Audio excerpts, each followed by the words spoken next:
पुणे जिल्ह्यातील पुरंदर तालुक्यातील मांडकी संभापूर या गावामध्ये श्री भैरवनाथ व माता जोगेश्वरी यांची यात्रा मोठ्या उत्साहामध्ये साजरी केली जाते।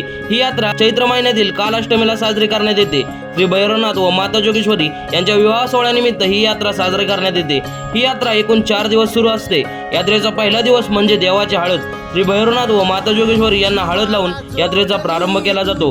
तसेच त्या रात्री ऑर्केस्ट्रा हा कार्यक्रम आयोजित केलेला असतो। यात्रेचा दुसरा दिवस म्हणजे यात्रेचा मुख्य दिवस कालाष्टमी। श्री भैरवनाथ व माता जोगेश्वरी यांचा शाही विवाह सोहळा तसेच रुखवत व पारंपरिक भरदार सोंगाचा कार्यक्रम।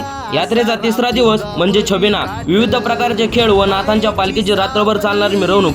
भरपूर ग्रामस्थ या छबिनामध्ये सामील होतात। यात्रेचा चौथा दिवस म्हणजे शेवटचा दिवस। या दिवशी नामांकित पैलवानांच्या भव्य कुस्त्या व तमाशा। या दिवशी यात्रेचा समारोप होतो। ही यात्रा यावर्षी 20 एप्रिल ते 23 एप्रिल पर्यंत आहे। 20 एप्रिलला देवाची हळद, 21 एप्रिलला विवाह सोहळा व भरदार सोंगांचा कार्यक्रम, 22 एप्रिलला छबिना विविध खेळ आणि 23 एप्रिलला नामांकित पैलवानांच्या कुस्त्या व तमाशा। या दिवशी यात्रेचा समारोप होईल। तर तुम्ही पण येताय ना या यात्रेला? कमेंट करून नक्की सांगा।